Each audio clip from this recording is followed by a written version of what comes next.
Halo, assalamualaikum warahmatullahi wabarakatuh. Berjumpa lagi dengan Daring Mat Channel, channel yang senantiasa menemani teman-teman semua dalam persiapan belajar apapun gitu ya teman-teman ya. Oh, terutama untuk tes-tes yang krusial. Untuk kali ini ya Daring Mat Channel akan membahas tentang TKA atau tes kompetensi akademik yang akan dilaksanakan sebentar lagi ya di bulan April untuk adik-adik SMP ya, khususnya untuk mata pelajaran matematika. Jadi kita fokusnya di matematika ya teman-teman. Nanti kita akan bahas semua soal simulasi TKA yang dari Puspendik Kemdikbud, sehingga nanti teman-teman bisa belajar mempersiapkan diri menghadapi TKA dan mendapatkan skor maksimal. Nanti juga dari Channel akan memberikan beberapa soal yang diperkirakan atau prediksi soal yang akan muncul di TKA 2026 berdasarkan kisi-kisi tentunya. Oke, kita mulai saja dari soal yang pertama. Ani membeli dua pulpen, dua pensil di sebuah alat tulis. Nah, di toko alat tulis ya, harga satuan pulpennya adalah 12.000, harga satuan pensilnya 8.000. Kebetulan toko tersebut sudah memberikan promo hemat berempat dengan ketentuan setiap pembelian 4 barang boleh dicampur ya, akan mendapatkan potongan harga sebesar satu barang termurah gitu ya. Jadi kira-kira berapa total harga yang dibayar Ani.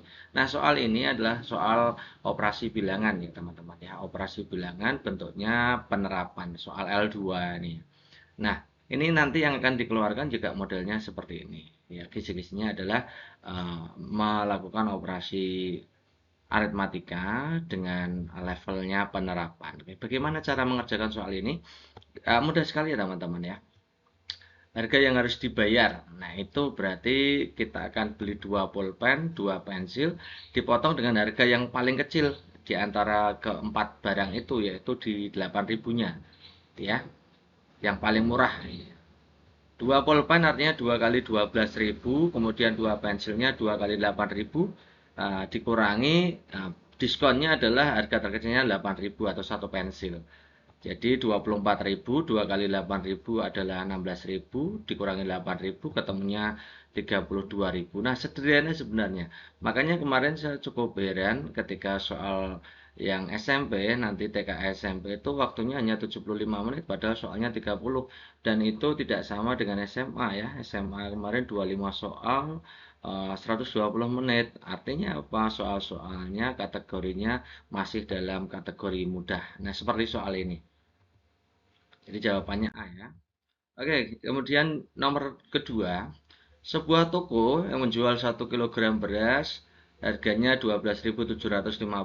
Jika seseorang membeli 19,6 kilogram untuk jenis beras yang sama, kira-kira perkiraan totalnya berapa? Nah, ini juga ada hubungannya dengan operasi bilangan bulat terkait dengan estimasi perkiraan ya, estimasi perkiraan. Jadi kita diuji untuk bagaimana kita bisa mengestimasi suatu perhitungan soal gitu ya, perhitungan aritmatika.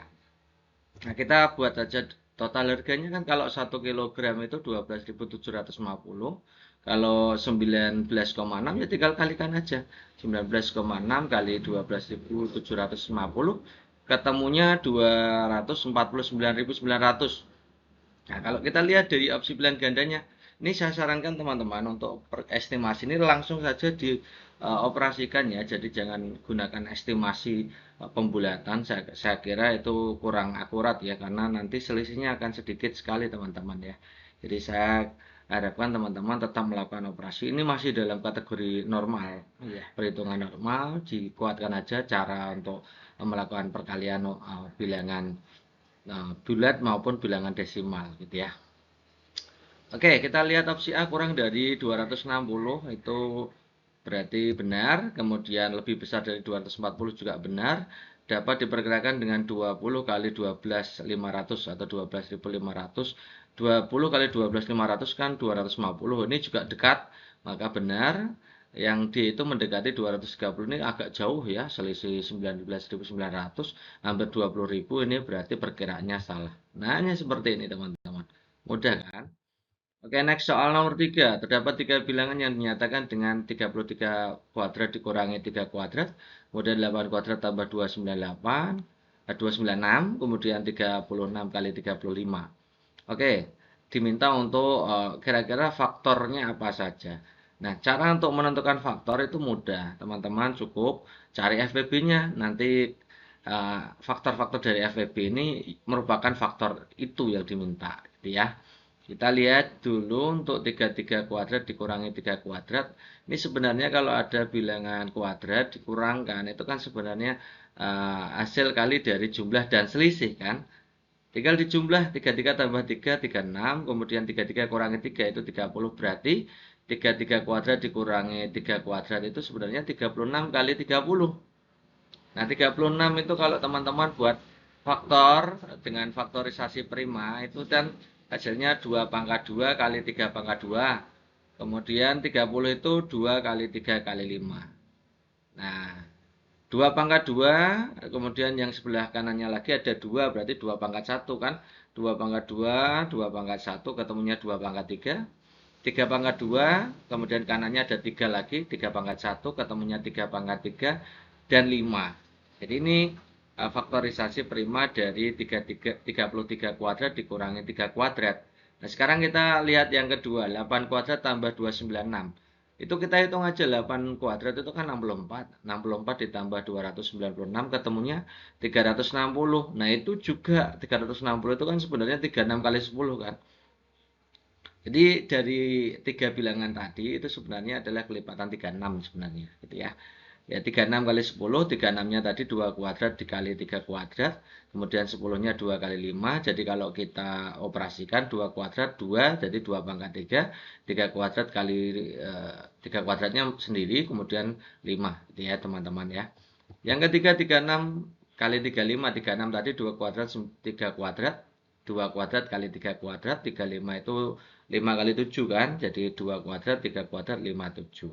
Nah, menentukan FBB itu misalkan 2, tiga-tiganya ada kan, 2 pangkat 3 kan, 2 pangkat 3, 2 pangkat 3, 2 pangkat 2. Pilih yang lebih kecil, yang paling kecil.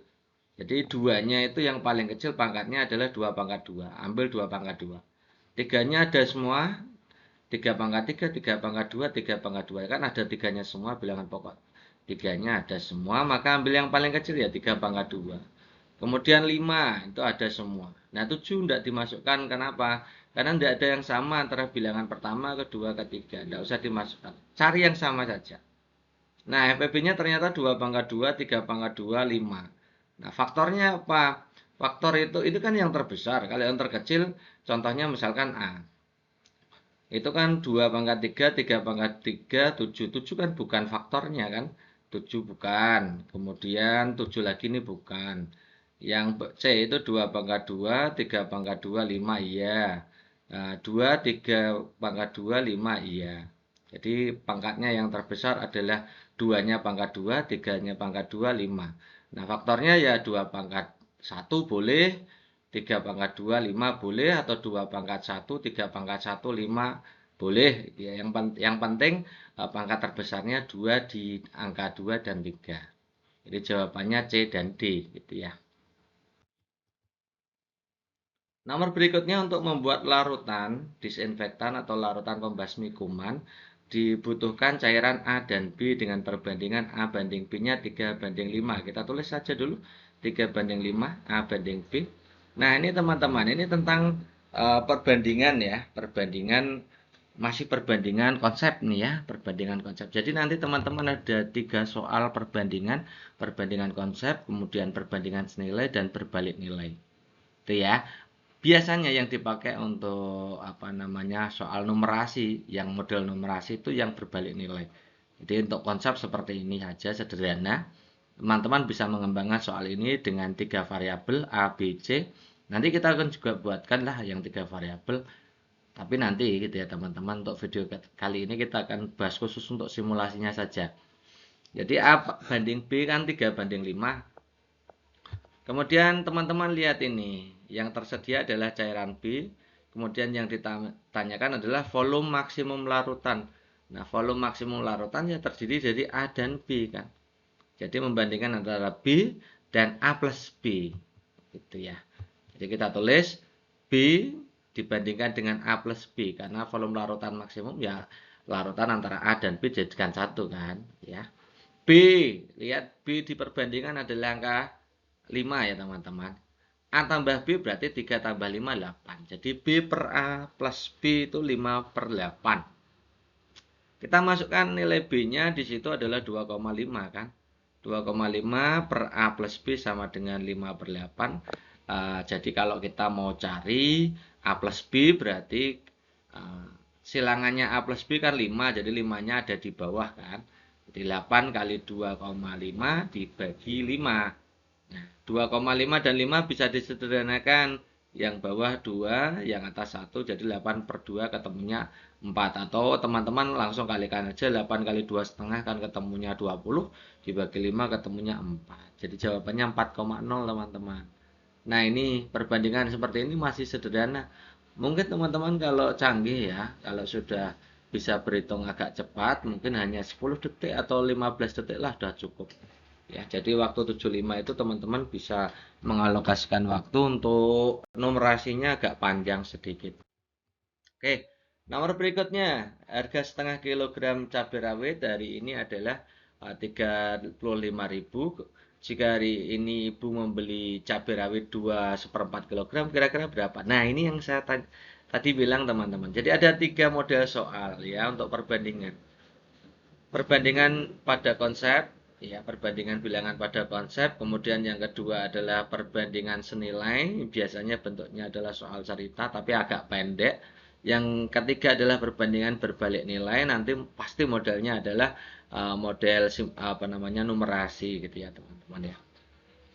Oke, langsung saja. Jadi kita mau bandingkan harga setengah kilogram dengan harga 2/4 kilogram ya.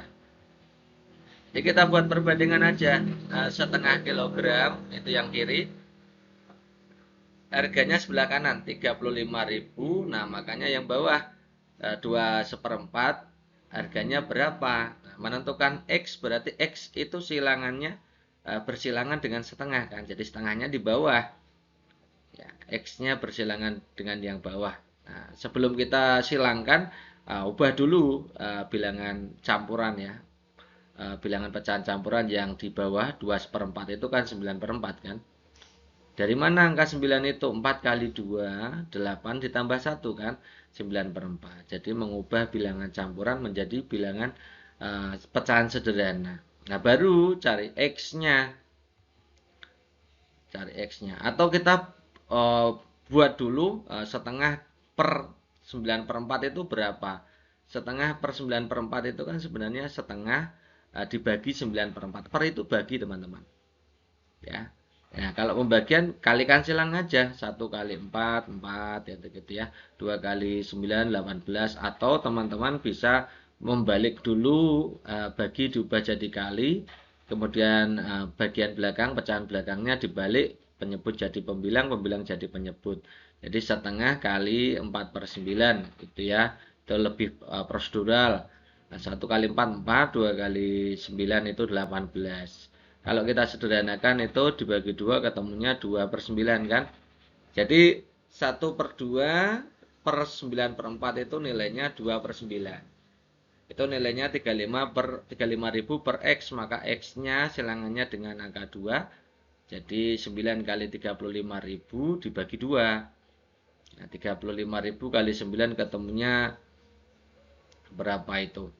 3 ada 200 sekian lah, lebih lah, dibagi 2 ketemunya 157.500 teman-teman ya. 157.500. Jadi jawabannya adalah B gitu ya teman-teman. Oke, next berikutnya. Nah, ini teman-teman, akhirnya muncul juga ini soal tentang perbandingan berbalik nilai model numerasi. Ini gambarnya sebenarnya besar, kalau kita masukkan di sini agak kesusahan gitu ya teman-teman ya. Saya bacakan dulu sederhana. Kuncinya apa kalau mengerjakan soal-soal model numerasi itu kita harus intip dulu untuk bagian soalnya. Bagian soalnya ada di bawah biasanya. Intinya kita baca dulu lah sebentar lah. Ini kita baca dulu proyek renovasi gedung. Proyek renovasi suatu gedung sekolah harus diselesaikan paling lambat dalam waktu 60 hari. Jadi kontraknya 60 hari. Kemudian manajer proyek telah menghitung kebutuhan tenaga kerja, asumsi setiap pegawai memiliki kemampuan produktivitas yang sama setiap hari. Kemajuan proyek sangat bergantung pada jumlah pegawai dan seterusnya.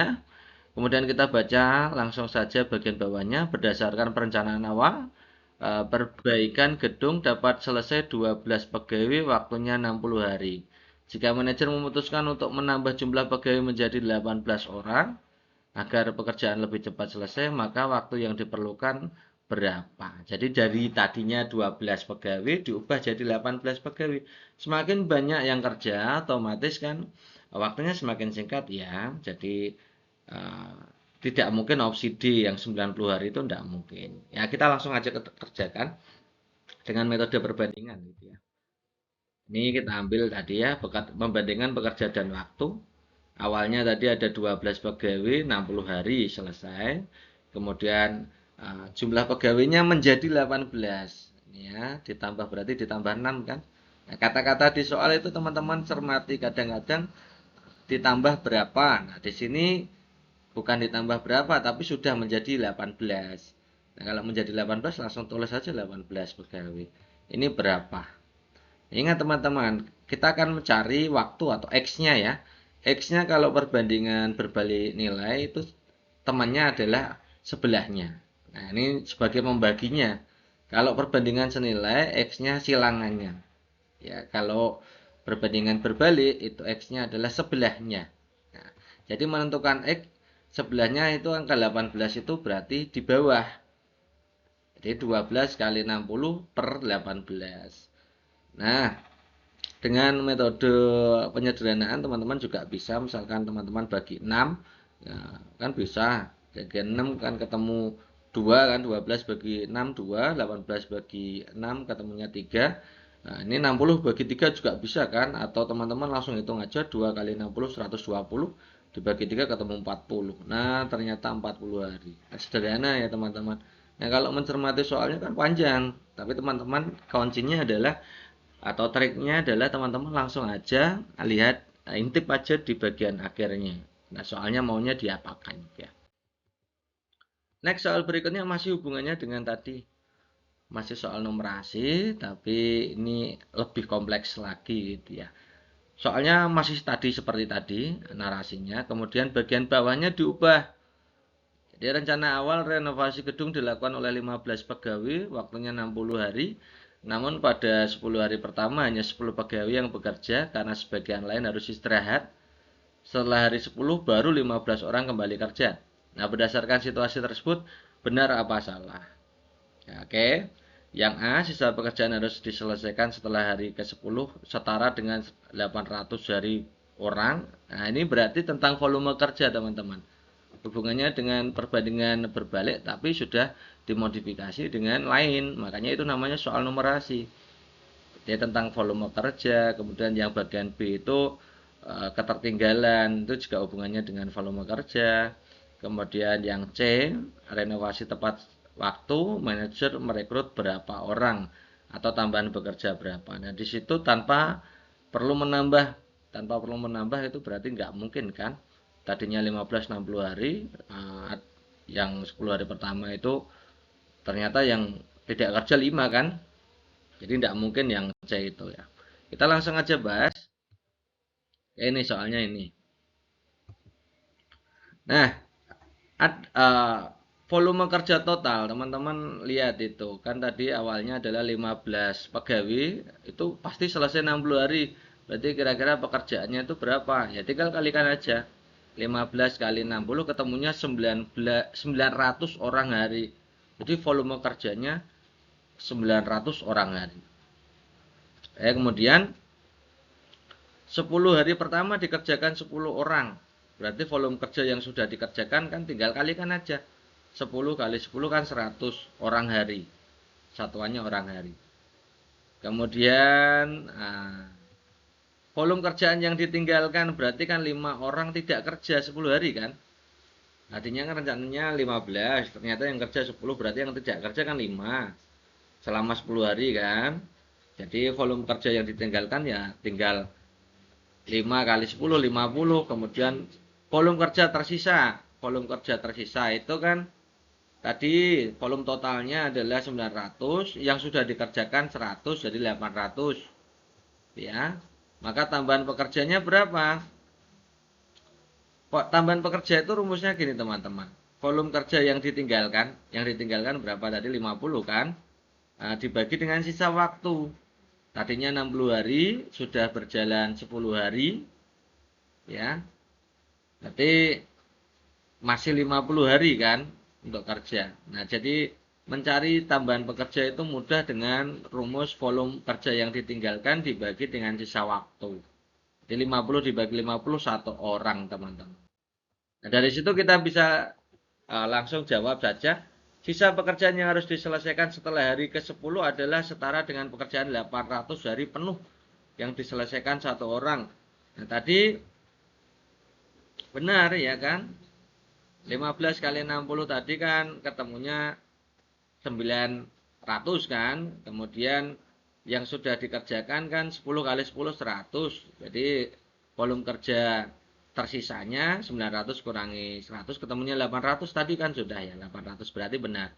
Selama 10 hari pertama proyek mengalami ketertinggalan berapa? 5 orang 10 hari. 5 orang 10 hari kan berarti 50 ya. Jadi kita sudah hitung volume kerja yang tertinggal adalah 5 orang tidak bekerja 10 hari, benar ya. 5 orang 10 hari. Betul. Kemudian agar renovasi tetap selesai tepat waktu, manajer cukup merekrut kembali 15, tidak ya. Jadi harusnya merekrutnya adalah 16 karena tadi tambahan pekerja tadi kita butuh satu orang kan, berarti harusnya rekrut lagi satu orang. Jadi total pekerjanya harusnya 16 bukan 15 ya. Jadi ini salah. Oke, next berikutnya masih berhubungan dengan tadi ya volume kerja. Ini soal berikutnya, soal numerasi juga tentang proyek renovasi gedung. Saya ambil saja untuk bagian pentingnya saja ya. Jadi rencana awal renovasi gedung diproyeksikan akan dikerjakan oleh 20 pegawai, selesainya 60 hari. Namun setelah pekerjaan berjalan 24 hari, pekerjaan berhenti total selama 12 hari atau tidak ada pekerja yang bekerja lah, intinya seperti itu karena kendala cuaca. Nah, manajer proyek melakukan analisis untuk menentukan langkah-langkah penyesuaian jumlah pegawai. Berdasarkan situasi tersebut, berikut ini pernyataan yang paling sesuai ya. Pilih semua jawaban yang benar. Kita lihat A, B, C, D. Ini yang ditanyakan yang A itu sisa waktu efektif tersedia untuk menyelesaikan seluruh sisa pekerjaan adalah 24 hari. Jadi nanti kita akan cari sisa waktu efektifnya. Yang kedua adalah beban pekerjaan yang masih setara dengan hasil kerja 20 orang selama 60 hari. Oke. Nah, manajer proyek harus menyiapkan total 30 pegawai agar proyek selesai tepat waktu. Oke, jadi tambahan pekerja ya. Pekerja totalnya yang dibutuhkan agar proyek tepat waktu. Yang D adalah manajer proyek cukup menambah 5 orang pegawai dari jumlah semula agar renovasi gedung selesai tepat waktu. Oke, skema pengerjaannya begini teman-teman. Tadi kan rencana awalnya adalah 20 pekerja 60 hari. Jadi kita tentukan dulu volume kerja totalnya. Volume kerja totalnya adalah 20 kali 60 kan, berarti 1.200. Kemudian di situ sudah bekerjanya 24 hari. Jadi 20 orang tadi sudah bekerja 24 hari, jadi volume kerjanya adalah 480. Sementara sisa waktunya adalah 60 dikurangi 24 kurangi 12. 60 hari itu rencananya sudah dikerjakan 24 hari. Kemudian masih juga libur 12 hari. Jadi kita kurangkan aja. Jadi 24 hari sisa waktunya 24 hari gitu ya. Kemudian volume kerja yang tersisa itu adalah volume kerja total dikurangi volume kerja yang sudah dikerjakan. Totalnya adalah 1.200. Kemudian yang sudah dikerjakan 480, jadi ketemunya 800 gitu teman-teman. Volume kerja yang ditinggalkan 20 kan, yang meninggalkan kan 20 orang ya. Semuanya tidak bekerja selama 12 hari, jadi volume kerjanya adalah 240. Ini yang ditinggalkan teman-teman. Nah, jadi kita dengan mudah bisa menentukan tambahan pekerja yang dibutuhkan. Tambahan pekerja tadi kan volume kerja yang ditinggalkan dibagi sisa waktunya kan. 240 itu kita bagi 24. 240 itu volume kerja yang ditinggalkan, sisa waktunya 24 hari kan. Jadi 10 orang. Jadi total pegawainya agar pekerjaan cepat selesai atau sesuai dengan timing waktunya, itu berarti awalnya tadi 20 masih butuh 10 orang, jadi 20 tambah 10 ketemunya 30. Jadi ya teman-teman ya. Nah, dengan begitu kita bisa menjawab semua soal A, B, C, D. Sisa waktu efektif tadi 24, betul, oke. Beban pekerjaan yang masih beban pekerjaan tadi masih, nah ini kalau 20 kali 60 kan 1200, jadi bukan ya. Tadi yang masih itu kan berarti kan 1200 dikurangi dengan 20 kali 24 kan tadi ya, 480 ya. Tadi manajer proyek harus menyiapkan total 30 pegawai agar proyek selesai tepat waktu. Nah, ini benar teman-teman. Kan karena butuh tambahan 10 orang tadi. Kemudian yang opsi D, manajer proyek cukup menambah 5 orang. Nah, ini salah. Tambahan pekerjanya tadi kita sudah menghitung bahwa 10 orang ya. Jadi ini salah. Jadi jawaban yang tepat adalah opsi A dan C. Next berikutnya, ini soal tentang fungsi teman-teman ya. Soal tentang fungsi ini juga termasuk soal literasi numerasi ya. Jadi, yang jadi fokusnya, jadi sudah saya amati soal literasi numerasinya adalah tentang apa itu namanya tadi, perbandingan berbalik nilai, dan juga ini relasi fungsi. Bentuknya soal seperti ini teman-teman. Jadi terkait dengan alur pelayanan donor darah. Itu terdapat 5 alur ya. Itu sudah ada gambarnya. Yang pertama itu tahap pendaftaran, yang kedua pemeriksaan, yang ketiga adalah ruang tunggu ya. Keempat adalah proses pengambilan darah, yang kelima pemulihan teman-teman. Nah, kalau begitu teman-teman tadi triknya tadi kan kita harus intip langsung ke mode soalnya ya, yang bagian bawah. Seorang pendonor darah mendatangi posko PMI, kebetulan saat ini sedang tidak ada antrian, sehingga orang tersebut dapat langsung dilayani. Jika tidak ada kendala pada pelayanan donor darah, apa yang sedang dilakukan pendonor setelah 25 menit? Nah, 25 menit kan pendaftaran 5 menit tuh. Kemudian pemeriksaan 10 menit, berarti kan sudah 15. Nah, kemudian tunggunya tidak ada karena tadi tidak ada tunggunya kan di situ. Berarti sudah masuk, harusnya itu sudah masuk ke tahap pengambilan darah ya. Kalau kita buat kan seperti ini. Nah, ini sudah sampai di pengambilan darah.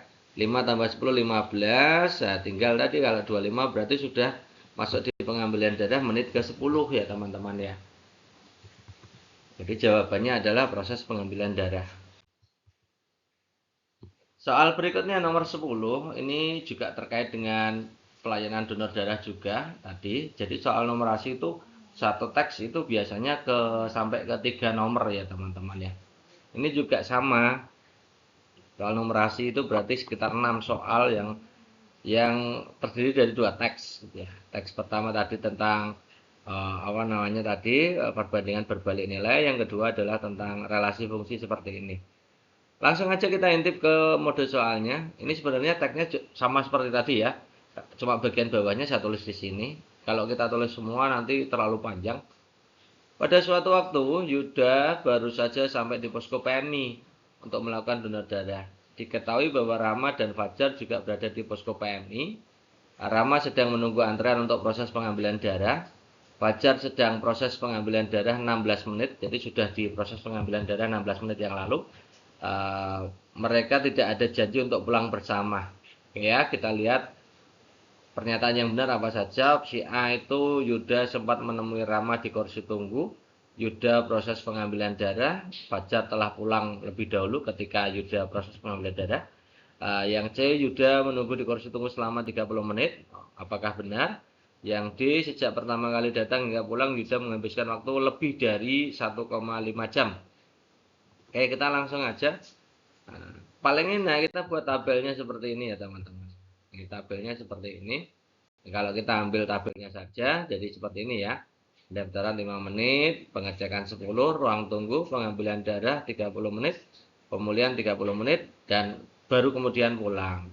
Nah, dari awal tadi, dari soal tadi kan Fajar sudah di pengambilan darah 16 menit, Kemudian Rama baru masuk di ruang tunggu, berarti 0 menit. Kemudian Yuda baru masuk di pendaftaran. Nah, dari sini teman-teman tahu ya, jadi kira-kira Rama itu akan menunggu berapa menit. Kita lihat, proses pengambilan darah itu kan 30 menit, Fajar sudah 16 menit, berarti masih ada 14 menit ya. Jadi masih ada 14 menit lagi, jadi masa tunggu dari Rama 14 menit. Ya. Jadi setelah 14 menit kemudian, berarti Rama kan sudah masuk di pengambilan darah 14 menit kemudian ya. 14 menit itu kan tunggunya Rama tadi. Kalau selesai masa tunggu berarti Rama sudah masuk di pengambilan darah. Fajar juga di pemulihan, masuk di pemulihan 0 menit. Yuda itu karena 14 menit dari pendaftaran, 5 menit sudah masuk pendaftaran. Kalau 14 berarti masih 9 menit ya. Jadi berarti Yuda itu sudah 9 menit di proses pengecekan. Nah, kurang 1 menit lagi masuk ruang tunggu kan gitu. Jadi kalau kita geser 1 menit setelah ini ya, setelah Yuda, ya, Yuda 1 menit kemudian berarti Yuda sudah masuk di ruang tunggu. Rama masuk di pengambilan darah sudah 1 menit, kan geser 1 menit. Kemudian Fajar juga 1 menit di pemulihan. Nah dari sini kan kita bisa tahu tunggunya Yuda itu berapa menit. Rama kan baru 1 menit, padahal pengambilan darah 30 menit. Jadi masih ada 29 menit. Nah, ini 29 menit itu berarti Yuda itu masa tunggunya 29 menit. Itu. Nah, ketika Yuda sudah menunggu 29 menit, maka Yuda masuk di pengambilan darah ya 0 menit. Rama sudah pindah ke pemulihan. Nah, Fajar berapa?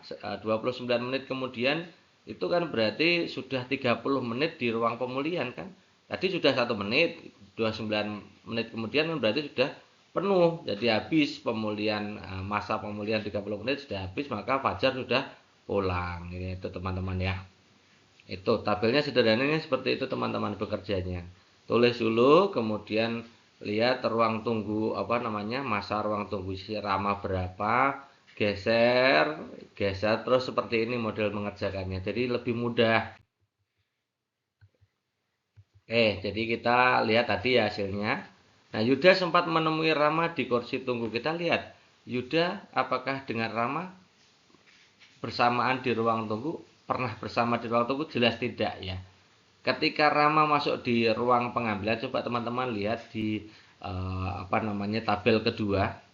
Ya, tabel kedua itu Yuda kan 9 menit, ya Rama sudah masuk di pengambilan darah. Ketika Yuda masuk di ruang tunggu, ya di tabel ketiga itu Rama sudah 1 menit, jadi tidak mungkin ya. Jadi yang A ini tidak mungkin.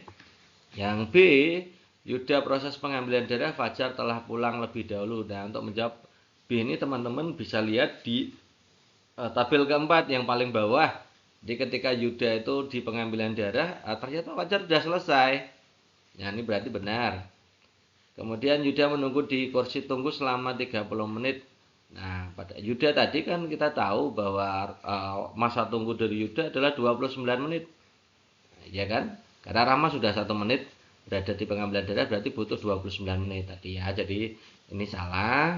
Nah, yang D, sejak pertama kali datang hingga pulang Yuda menghabiskan waktu 1,5 jam.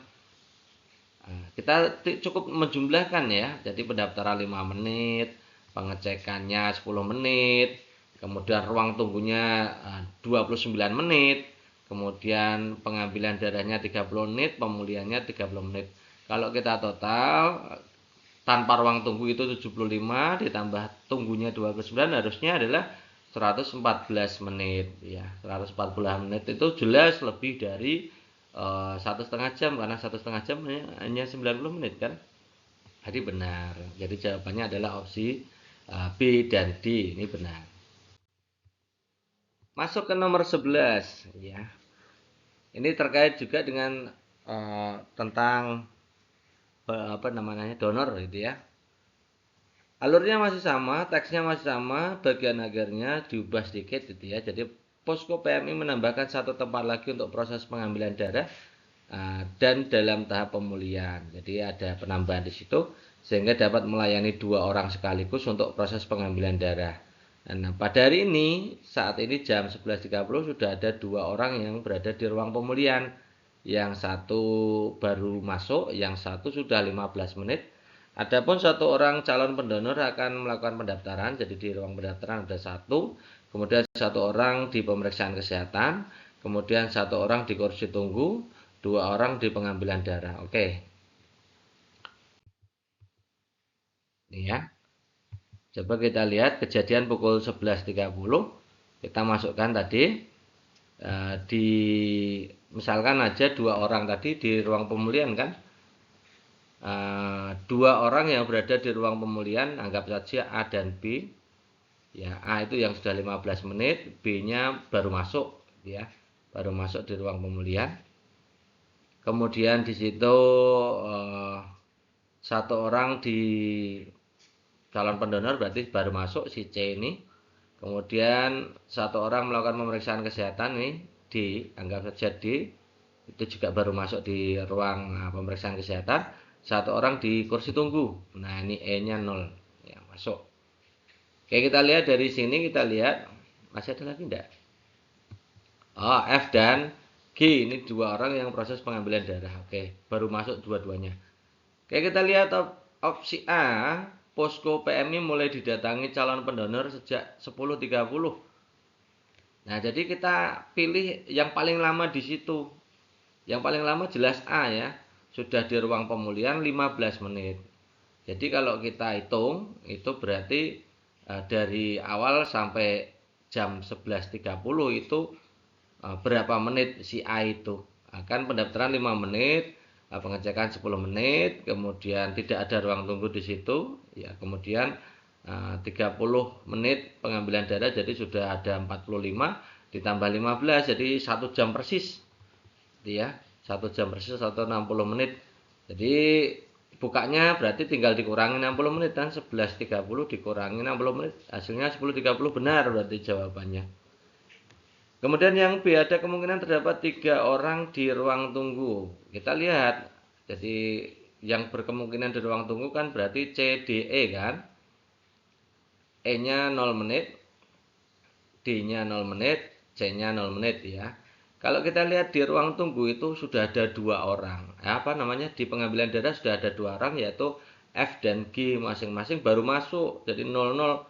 Waktunya kan 30 menit tuh. 30 menit berarti E itu harus nunggu 30 menit. Nah, 30 menit itu cukup lah untuk C dan D itu nyusulkan, karena C itu butuh waktu 15 menit dan D itu butuh waktu 5 menit kan. Ya, D butuh tunggu 10 menit, ya, D-nya 10 menit, C-nya ya, C-nya 15 menit kan. Oke, jadi ini juga benar. Kemudian pukul 11 belum ada pendonor, salah ya. Harusnya pukul 11 itu sudah ada A itu sudah masuk, jadi ini salah.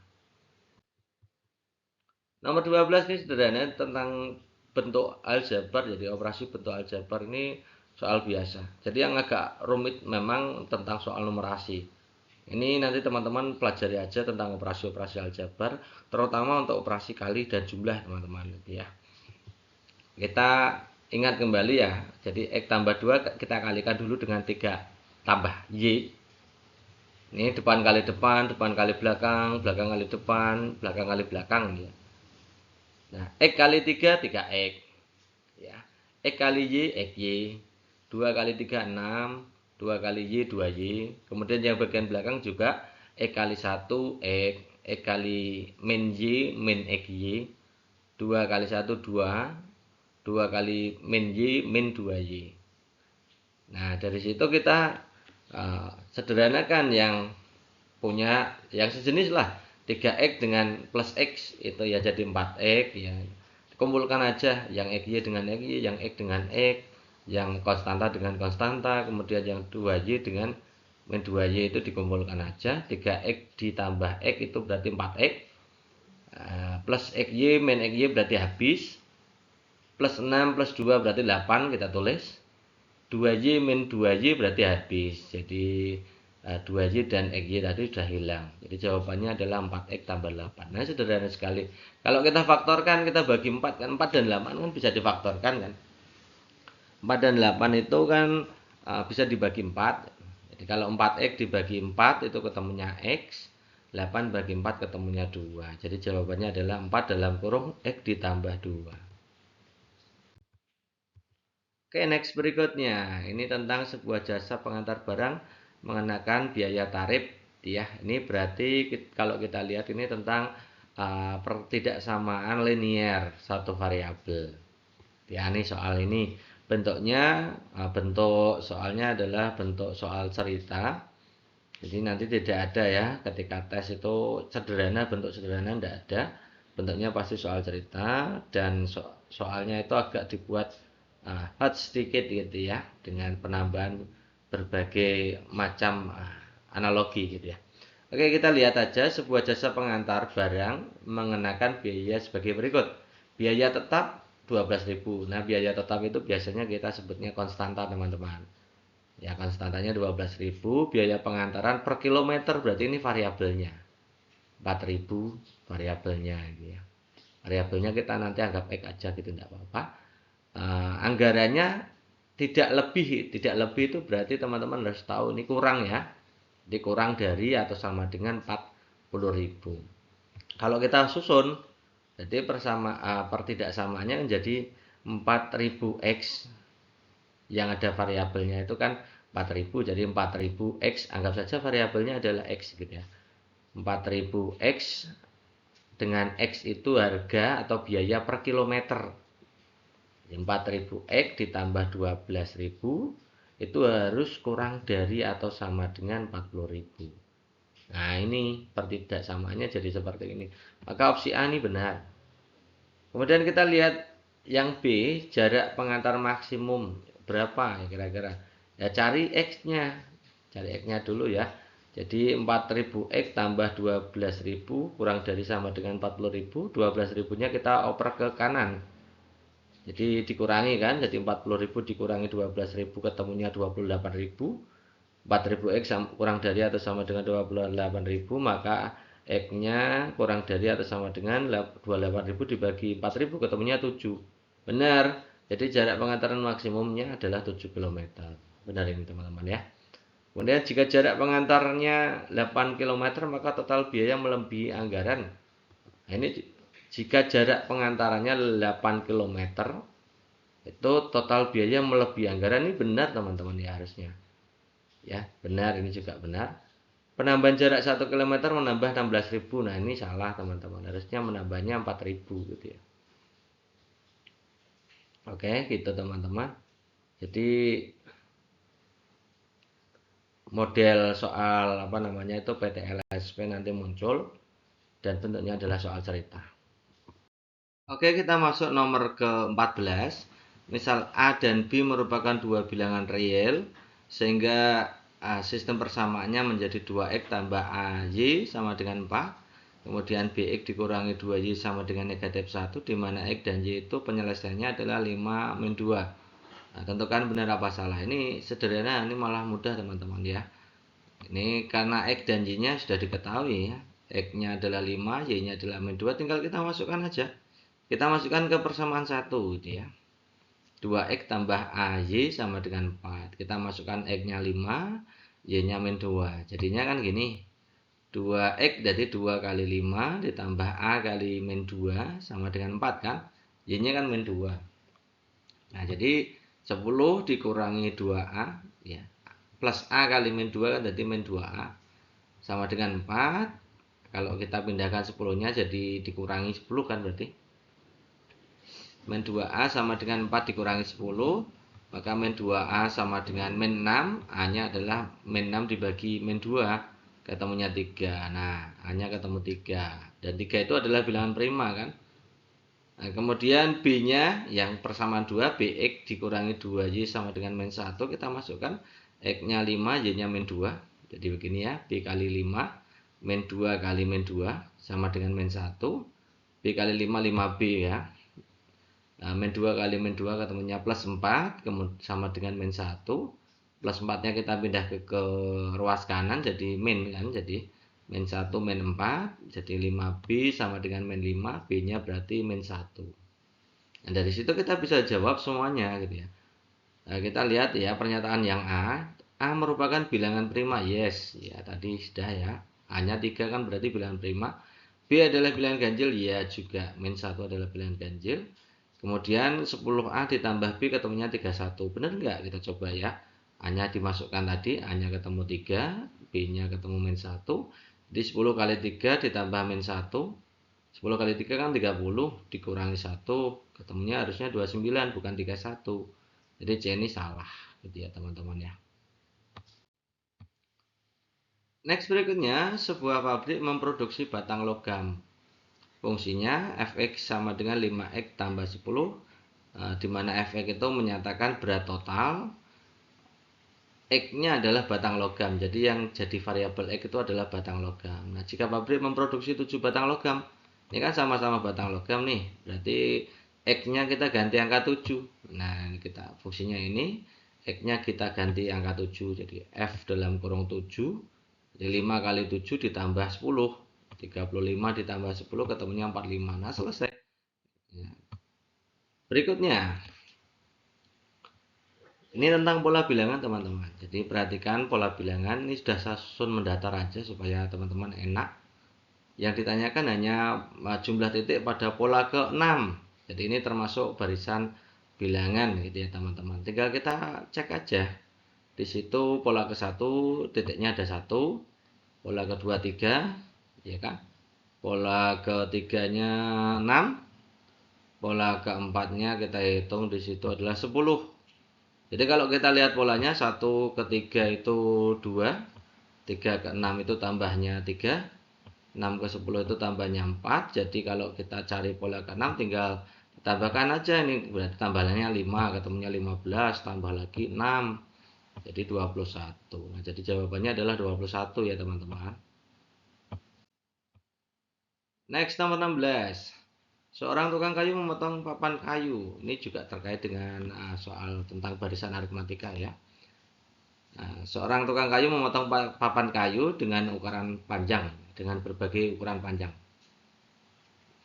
Potongan pertama 240, setiap potongnya lebih pendek berarti B-nya atau apa namanya bedanya min berarti ya. Nah, tukang kayu menghasilkan 9 potong. Ya. A-nya 240, B-nya karena lebih pendek maka dikurangi ya. Jadi kurangi 12. Nah, kita tahu bahwa untuk mencari rumus pola ke n-nya, rumusnya barisan aritmatika itu adalah A ditambah n-1 kalikan B kan. Kita lihat opsi A-nya panjang potongan ke-5, berarti kita gantikan n-nya dengan angka 5. Jadi A-nya 240, n dikurangi 1, 5 dikurangi 1, 4. B-nya min 12, jadi 4 kali min 12 itu min 48. 240 dikurangi 48 ketemunya 192. Jadi opsi A ini salah teman-teman ya. Harusnya 192 bukan 190. Panjang potongan terakhir berarti kita cari U9. Ya, U9 tinggal gantikan N-nya dengan angka 9 kan. A-nya 240 karena di situ N dikurangi 1, 9 dikurangi 1 berarti kan 8.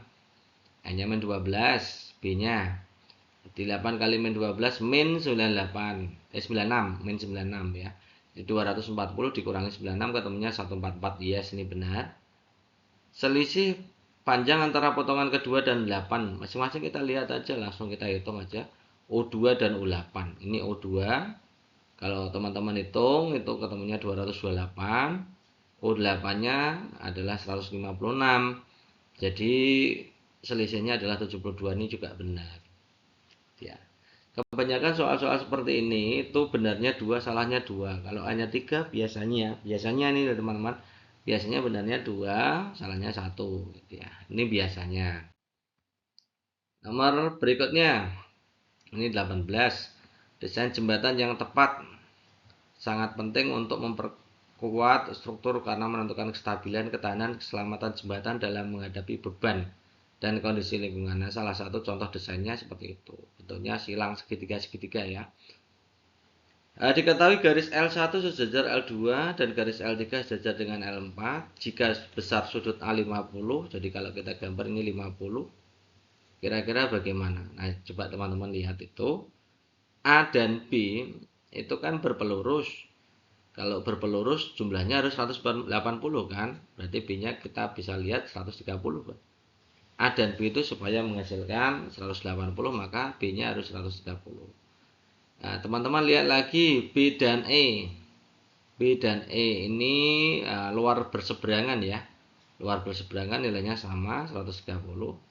E dan D itu apa yang B dan C dulu ya. E dan D dulu itu sepihak. Kalau sepihak itu jumlahnya 180 maka D-nya 50.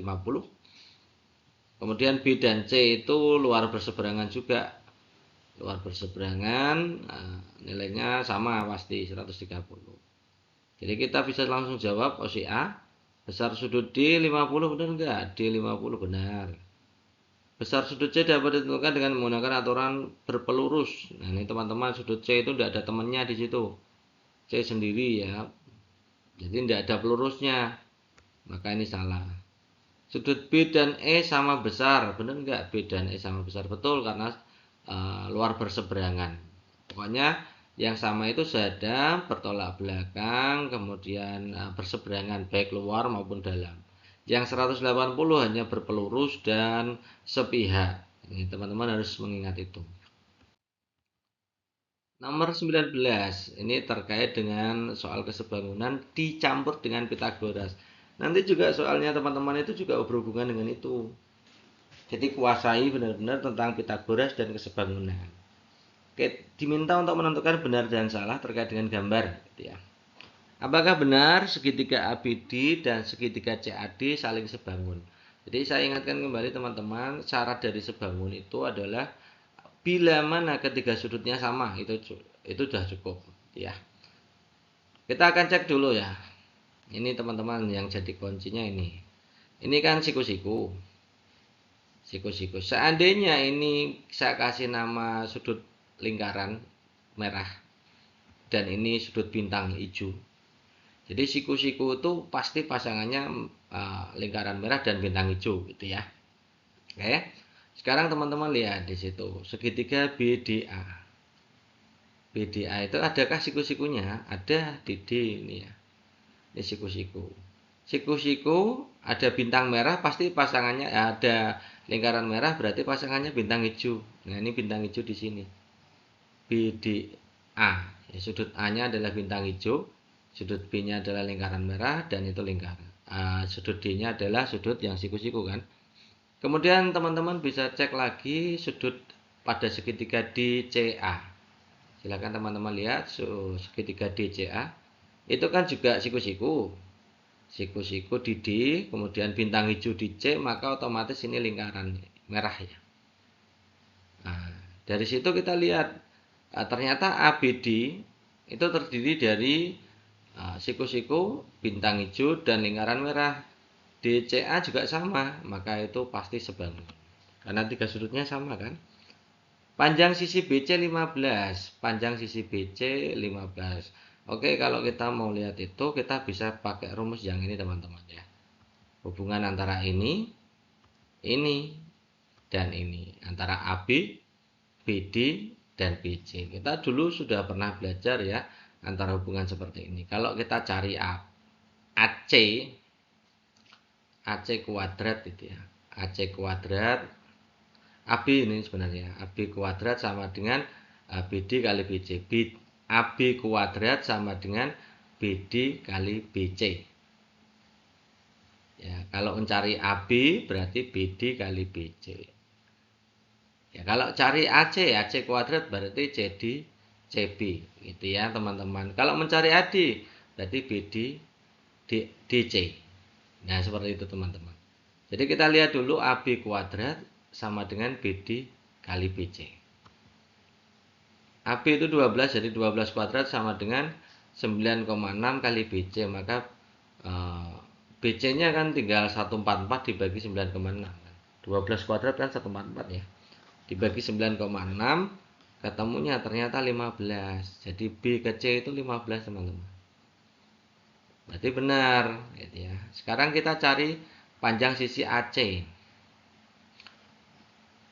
Ya, panjang sisi AC. Teman-teman bisa mencari AC dengan melihat segitiga ABC. ABC itu kan siku-siku di A. Sisi miringnya yang BC kan teman-teman. Sisi yang lainnya adalah AB. Maka mencari AC-nya mudah, tinggal akar yang paling panjang itu BC, BC kuadrat dikurangi yang pendek, berarti 12 kuadrat. Ya, berarti 15 kuadrat dikurangi 12 kuadrat, ketemunya adalah 225 dikurangi 144, hasilnya akar 81, ketemunya 9. Ternyata 9 bukan 10 ya teman-teman. Nah seperti itu. Oke, next berikutnya. Ini terkait dengan soal ke-20. Di sebuah taman kota berbentuk persegi panjang, terdapat sebuah kolam berbentuk lingkaran yang terletak tepat di tengah-tengah. Area taman lainnya, area hijau pada gambar akan ditanami rumput. Tentukan benar apa salah jika kita pakai gunakan 22/7 sebagai pi. Ya, pi-nya 22/7 ya. Kita lihat pertanyaannya, selisih antara luas taman dan luas kolam lebih dari 240. Harus cari dulu ya berarti ya. Nah, kita tahu bahwa luas tamannya bentuknya persegi panjang. Ya, luas tamannya persegi panjang, jadi panjangnya 20, lebarnya 14 ya. Tinggal kalikan aja 20 kali 14 ketemunya 280. Kemudian luas kolamnya itu bentuknya lingkaran, luasnya berarti pi r kuadrat. Ya, pi-nya 22/7, r-nya jari-jari kalau dilihat gambar itu 3,5 kan. Jadi 22/7 kali 3,5 kali 3,5. 3,5 itu 3,5 teman-teman. Padahal kita tahu bahwa 3,5 dengan 7 itu kan bisa dibagi 3,5 ketemunya 1, 2 kan itu ya. Jadi 3,5 dibagi 3,5 1, 7 dibagi 3,5 ketemu 2. Jadi 22/2 kali 1 kali 3,5. 22 dibagi 2 ketemu 11. Jadi 11 kali 1 kali 3,5 ketemunya 385. 38,5. Maka selisihnya 280 dikurangi 38,5, harusnya 241,5. Jadi ini lebih dari 240 berarti ya, benar ya. Kemudian jika diameter kolam ditambah 1 meter, luas kolam bertambah lebih dari 7, benar nggak ini? Coba kita cek. Nah, kita jawab yang ketiga dulu, luas daerah yang ditanami rumput kurang dari 240. Salah ya. Luas yang ditanami rumput kan berarti selisih itu kan. Selisih dari luas taman dikurangi luas kolam kan, jadi harusnya 241,5. Jadi ini salah pasti. Kita lihat yang pernyataan 2, kita akan buktikan pernyataan 2-nya.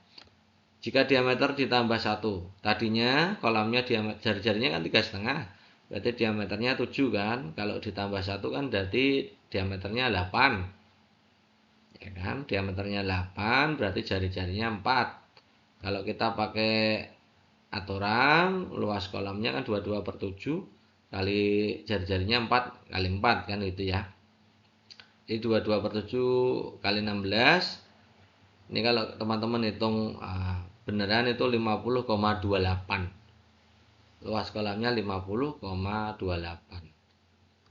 Nah, jadi kira-kira bertambah berapa? Awalnya tadi adalah 38,5, jadi 50,28 dikurangi 38,5 ternyata 11,78. Jadi lebih dari 7 berarti benar ya teman-teman ya. Next berikutnya nomor 21, ini tentang Pak Doni punya rumah dengan tampak samping kanan sebagai berikut. Nah, ingin dicat ya. Mereknya sudah disediakan di situ. Kemudian Pak Doni ingin membeli cat dengan merek yang sama supaya sisa cat yang dibeli paling sedikit. Yang jadi fokus adalah sisa catnya teman-teman. Jadi kita lihat kalau mau mengerjakan soal ini harus tahu dulu luasan dinding. Luasan dinding itu sudah saya bagi-bagi itu ya supaya teman-teman mudah. Jadi ini perhatikan teman-teman, yang bagian kanan sendiri itu kan panjangnya 4, lebarnya 2 kan. Berarti kalau di situ 4, panjang dari belakang sampai depan itu 10, berarti yang rumahnya saja 6, oke. 6, kemudian kita lihat juga tentang ini teman-teman. Kalau 6 berarti kan di sini juga 6. Oke, 6, kemudian dari lantai sampai ke ujung itu kan 10. ya, di lantai ke ujung 10, sementara yang dinding berdirinya ini kan 6 karena 4 ditambah 2. Sebelah kanan lihat teman-teman, itu 4 dan 2 kan, berarti 6, berarti ini yang kan 4. Nah dengan begitu kita bisa hitung semuanya luas kan, luasnya total itu yang pertama kita lihat ya, persegi panjang yang sebelah kanan sendiri 4 kali 2 ya kan, kemudian yang bangunan utama itu 6 kali 6, kemudian yang bagian atap itu segitiga karena segitiga rumusnya setengah alas kali tinggi, setengah kali 6 kali 4, jadi 8 ditambah 6 kali 6 36, setengahnya 6 itu 3 kali 4 12, berarti 8 ditambah 36 ditambah 12 ketemunya 56. Ternyata luas totalnya adalah 56 teman-teman. Nah, kalau kita mengambil momilek, itu kita kira-kira habis berapa kilogram? Nah, tinggal dibagi aja. 56 dibagi 7. 56 dibagi 7 ketemu 8 kilogram. Butuhnya 8 kilogram. Kemudian kalau kita pakai josun 8 berarti 56 dibagi 8 ketemunya 7 kilogram. Kalau pakai buluk 10 berarti 5,6. 56 dibagi 10 kan? Kemudian kalau pakai nopin itu berarti dibagi 9. 56 bagi 9 ketemunya 6,2. Nah, yang jadi fokus tadi adalah sisa. Coba teman-teman lihat, kita ambil yang memilek dulu ya. 8 kilo yang harus dibeli 8 kilo. Padahal kemasannya 5 dan 10. Ambil aja yang 10 boleh, yang 5 boleh. Kalau ambil kemasan yang 5 kg berarti beli 2, sisanya 2 kg kan. 10 juga sama, kalau ambil 10 kg digunakan 8 berarti sisa 2 kg. Oke. Kemudian kalau kita pakai josun itu kan 7 kg. Kalau pakai 10 sisa 3. Kalau pakai yang 2 kilograman berarti beli 4 sisa 1 kan. Nah, ambil yang 1 kilogram. Kan ambil sisa cat yang paling sedikit kan. Kemudian kalau buluk itu butuhnya 5,6, kalau kita ambil 5 berarti sisanya kebanyakan, berarti ambil yang 2 kg belinya 3. Berarti 6 kilo kan, sisanya pasti 0,4 ya. Yang terakhir nopin itu 6,2 kilogram, berarti kita ambil saja yang kilonan aja lah. Kilonan berarti butuh 7 kilo, 1 kilo, 7 1 kilonan, sisanya 0,8. Jadi yang kira-kira paling sedikit yang mana? Ya tentu yang buluk ya teman-teman. Next, ini soal berikutnya tentang jaring-jaring yang dikombinasikan dengan apa itu namanya? Luas, tapi luasnya juga enggak, ini urusannya dengan jaring-jaring lah. Terkait dengan jaring-jaring nanti pasti keluar bentuknya soal agak susah seperti ini. Ya. Sebuah usaha rumahan akan mengemas produk makanan menggunakan kemasan berbentuk prisma segitiga seperti pada gambar, dibuat dari karton. Setiap kemasan dibuat di satu jaring-jaring utuh. Ya, kemudian karton yang tersedia untuk produksi hari itu adalah 50 cm kali 100 cm. Pemotongan karton dilakukan dengan rapi, memperhatikan tata letak. Kemasan jaring-jaring dibuat dengan kertas yang saling berhubung. Oke, jadi ini teman-teman nanti yang ditanyakan adalah banyaknya kemasan. Kira-kira kalau kita punya karton ukuran ya, karton ukuran 50 cm kali 100 cm, untuk satu kemasannya butuhnya ukuran seperti itu. Kira-kira paling enak kan kita harus buat seperti ini teman-teman ya. Ini habisnya seperti ini kan. Ya pasti harus sisa, tidak mungkin tidak sisa kan, tidak mungkin gitu ya. Jadi ukuran ini sebagai standarnya. Kita lihat teman-teman, kalau kita lihat kalau di situ 8 yang sebelah kiri, berarti ini 8 kan? 8 cm ya. Sebelah kanan itu 6, pasangannya pasti di sini 6. Oke. Kalau kita cari panjangnya itu kan bisa pakai Pitagoras 86. Artinya yang paling panjang di situ 10 ya. Nah, 10 pakai Pitagoras. Jadi ada tetap Pitagorasnya tetap masuk ya. Kemana-mana ada Pitagoras itu. Oke, 10 di situ. Kemudian kita harus cari, kalau 10 kan yang mendatar sudah semua 8, 10, 6. Ya, sekarang yang ke atasnya kita mau lihat yang ini panjangnya berapa. kita pakai aturan segitiga ya. Jadi luas, kalau kita lihat luasnya kan setengah 8 kali 6 boleh, atau setengah 10 kali T. Nah, kalau persamaan T-nya kan bisa sederhana kan, tinggal 8 kali 6. Ini khusus untuk segitiga siku-siku ya teman-teman. 8 kali 6 dibagi 10. Jadi 48 bagi 10, 4,8 itu mendekati 5. Jadi ini mendekati 5, ini juga pasti mendekati 5. Kalau kita lihat ukurannya berarti lebarnya adalah 8, 10, 8, 10, 6 itu 24. Lebarnya 5, 12, 5 itu 22. Nih, kalau kita lihat dari ukuran karton yang tersedia berarti kita bisa estimasinya pakai yang 25 kali 25 aja ya. Nanti kan sisa nggak apa-apa ya. Jadi kita kemasannya bisa kita hitung dengan 50 kali 100 luasan karton totalnya tadi dibagi dengan luasan kemasan. Jadi 25 kali 25. Ketemunya 5000 dibagi 625, jawabannya 8. Nah, begitu teman-teman. Ini agak rumit ya, tapi sebenarnya sederhana sih. Ya, asal teman-teman paham aja lah, mudah itu. Ini tentang transformasi, ini soal yang paling mudah ya teman-teman ya. Robot tersebut kemudian akan bergerak mengikuti terjemahan T4-2. Yang depan 4 itu artinya yang depan ya, yang depan dulu 4. Itu artinya kalau positif ke kanan, kalau negatif ke kiri. Itu yang bagian depan. Yang bagian belakang itu atas atau bawah. Kalau plus itu ke atas, kalau min ke bawah. Jadi kalau kita terjemahkan translasi 4 min 2 itu kita geser 4 langkah ke kanan, 1 2 3 4. Ini letaknya di sini dulu, kemudian digeser min 2 itu berarti geser ke bawah 2 langkah. Nah, jadi ketemunya di titik C, teman-teman. Next, berdasarkan data, diketahui bahwa rata-rata berat satu butir telur kecil 45 gram, telur sedangnya 55 gram, telur besarnya 65 gram. Jadi kalau kita tulis di sini ya, kecil 45, sedang 55, besar 65. Kemudian seorang karyawan toko bahan pangan sedang mengemas 10 butir telur ke dalam satu kemasan, rata-ratanya 55. Jadi 10 rata-ratanya 55. Nah, berarti total dari 10, total berat 10 butir itu kan berarti tinggal kalikan aja berat totalnya. Kalau ada 10 rata-rata 55 ya tinggal kalikan aja. 10 kali 55 550. Jadi telur yang akan dikemas itu totalnya harus 550. Kayak gitu ya. Nah, dia sudah mengemas. Ini ya sudah dikemas. Itu satu telur besar. Jadi 1 kali 65. 5 telur sedang, 5 kali 55. Telur sedangnya kan 55. 2 telur kecil berarti 2 kali 45. Kalau kita total ketemunya adalah 430 teman-teman. Berarti ada 2 telur lagi yang belum dimasukkan.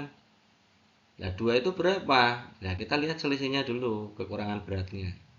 Tadi kalau 10 telur 550, 8 telur 430, berarti 2 telur itu kira-kira totalnya harus 120.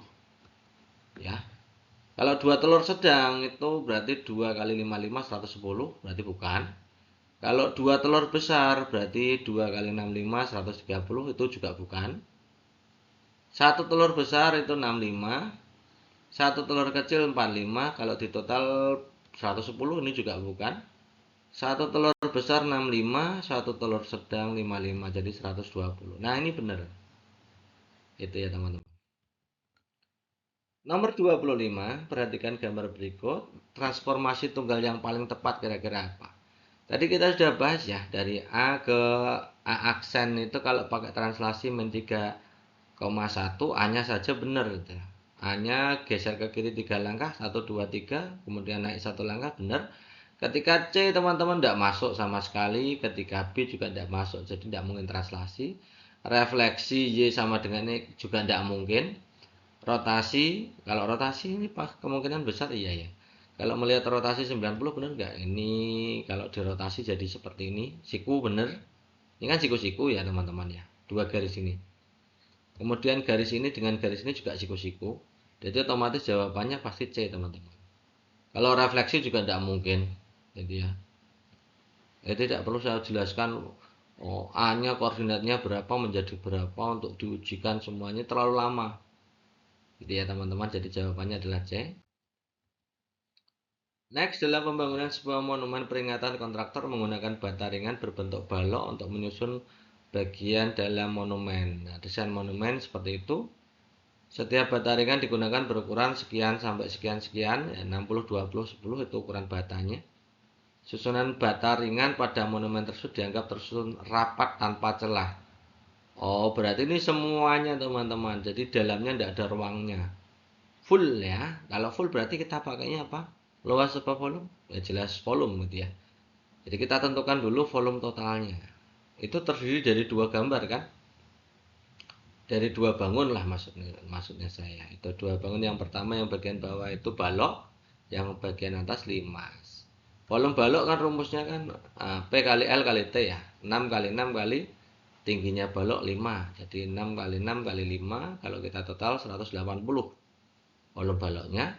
Sementara volume limasnya itu kan sepertiga luas alas kali tinggi. Alasnya bentuknya persegi 6 kali 6. Jadi sepertiga 6 kali 6 tingginya 3. Ya, setengahnya 6 itu kan berarti kan sepertiganya 6 itu kan 2. 2 kali 6 12 kali 3 36. Jadi total volumenya adalah 180 ditambah 36 ketemunya 216. Itu total volumenya. Jadi kalau kita menentukan banyaknya bata ya tinggal kita bagikan ya. Batu bata itu volumenya berarti 216. Kenapa di situ saya tulis 0,6?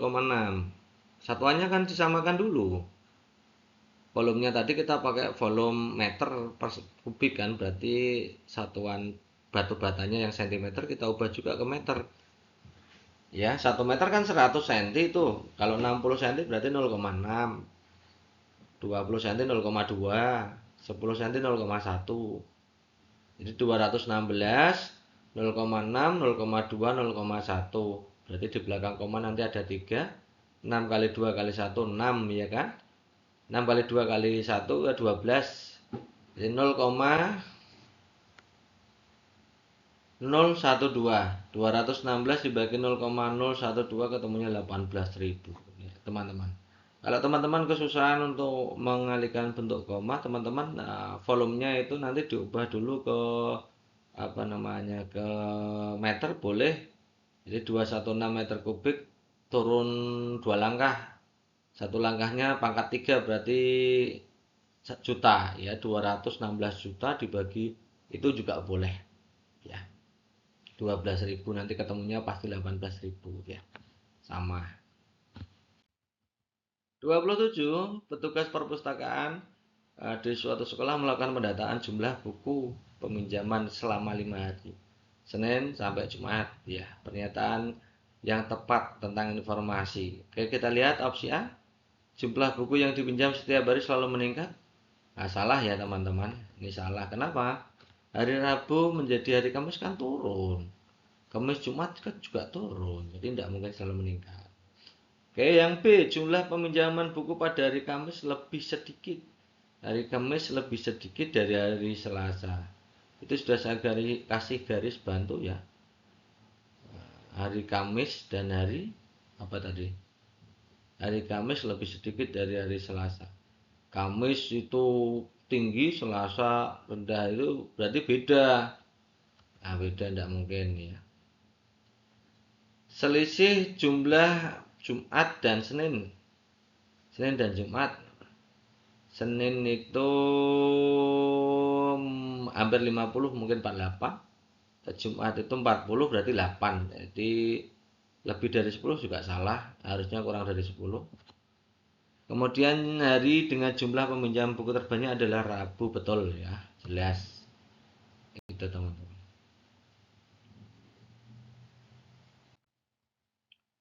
Next, ini soal statistika juga. Sebuah sekolah koperasi ingin menyalakan penjualan alat tulis atau apa namanya itu, menawarkan alat tulis selama 5 bulan terakhir. Penyajian datanya seperti gambar. Berdasarkan kedua data tersebut timbul pertanyaan besar. timbul pernyataan yang benar untuk setiap pernyataan berikut. Ini maksudnya apa? Tapi ini saya ambil langsung dari soal tryout simulasi yang TKA dari Kemdikbud ya. Memang soalnya seperti ini. Oke, kita lihat opsinya. Langsung aja dianalisa. Biasanya kalau soal-soal statistika langsung dianalisa aja. Yang A, peningkatan jumlah pengunjung paling signifikan atau paling besar terjadi pada bulan April hingga Mei. Benar nggak? April ke Mei. April ke Mei itu 135 ke 160 berarti 25 ya. Yang lain naiknya kelihatannya hanya 20, 10. Betul ya, ini berarti ini betul. Dilihat itu teman-teman, April itu 135, Mei itu 160 berarti naiknya 25, itu paling besar. Kalau Januari ke Februari kan 20 naiknya. Februari ke Maret 10. Maret ke April bahkan malah turun 15 kan. Oke. Kita lihat yang B, jika setiap pengunjung di bulan Mei membeli satu alat tulis, kira-kira pulpen terjual berapa? Lihat itu diagram yang bawah. Pulpen itu kan 40%. Bulannya Mei. Jadi kita hitung 40% itu 40 per 100, bulan Mei tadi berapa? 160 ya, jadi kalikan 160. 4 kali 16, 64.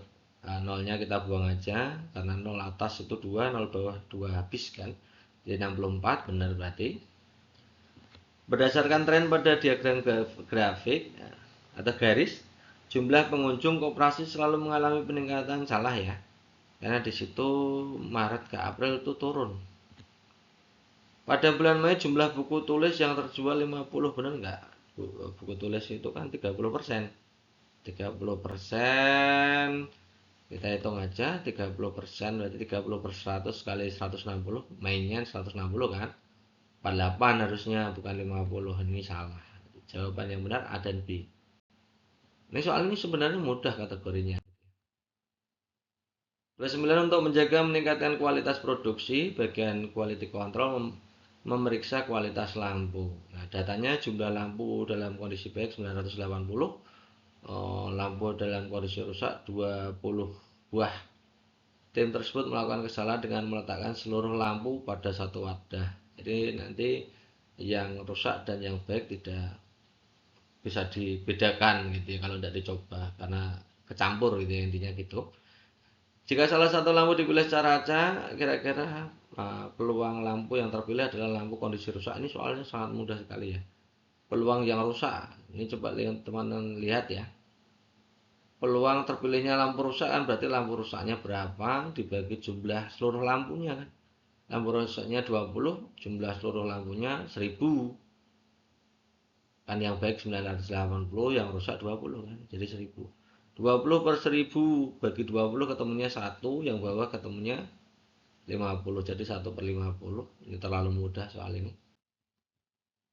Oke, ini yang agak sulit ya. Bagian peluang nanti juga keluar 2 teman-teman. Jadi persiapkan model-model soal-soal peluang seperti ini. Sebuah sensor otomatis diuji untuk mendeteksi kendaraan yang melintas. Nah, pengujian dilakukan dalam 3 tahap. Itu tahapnya 1, 2, 3. Datanya di situ sebelah kanan sudah saya sediakan. Pilihlah semua jawaban benar. Oke, kita lihat. Frekuensi relatif atau peluang kegagalan sensor seluruh pengujian, berarti tahap 1, 2, 3 ya intinya. 1, 2, 3 peluang kegagalan, berarti kita tentukan dulu yang gagal berapa. Ini 62, pengujiannya ada, totalnya ada 500, berarti peluang gagalnya adalah 62 per 500 kan. Peluang kan kejadian dibagi keseluruhan. Kejadian ya sesuai pertanyaan. Kalau peluang gagal ya kejadian gagalnya 62 itu, keseluruhannya 500. Jadi kalau kita bagi ketemunya 0,124. Betul. Jadi pesan saya teman-teman untuk mengerjakan soal TKA itu pastikan teman-teman itu lihai dalam menghitung lah, termasuk menghitung koma itu harus sudah bisa dulu gitu ya. Karena nanti kelihatannya memang tidak boleh pakai kalkulator kan. Yang kedua, peluang relatif atau peluang pendanaan pada tahap 3 lebih besar daripada tahap 1. Ini maksudnya pendanaan itu adalah peluang gagal. Ya, peluang gagalnya apakah benar? antara tahap 3 lebih besar dari tahap 1. Oke, kita lihat peluang gagal di tahap 3 itu kan 35/250. Kejadiannya 35, keseluruhan pada tahap 3 250, 0,14. Kemudian di tahap 1, tahap satunya gagalnya 9, ujinya 100, jadi 9/100, ketemunya 0,09. Besar mana antara tahap 3 dengan tahap 1 peluang gagalnya? Besar tahap 3, gitu ya. Berarti betul juga. Oke, yang C, jika dilakukan 1000 kali pengujian tambahan, frekuensi harapan akan gagal. Frekuensi harapan gagal, berarti peluang frekuensi harapan kan peluang kali banyaknya percobaan kan. Peluang gagalnya kita lihat, peluang gagalnya kan 0,124. Reaksi harapan gagal berarti 0,124 tadi, yang opsi A tadi. Dikalikan aja 1000. Kan, jawabannya 124 kan. Jadi benar. Yang D, peluang sensor berhasil pada 1 kali deteksi. Kalau yang gagal 0,124 otomatis berhasilnya kan tinggal 1 dikurangi gagal kan. 0,876 harusnya bukan 0,91 ya. Jadi jawaban yang ini salah. Nah, itu semua teman-teman. Dari 1 sampai 30 soal sudah kita bahas. Terima kasih atas perhatiannya, dan apabila ada pertanyaan seputar soal TKA, matematika SMP, silakan teman-teman tulis saja di kolom komentar ya, nanti kita akan buatkan Q&A-nya supaya teman-teman itu punya persiapan matang.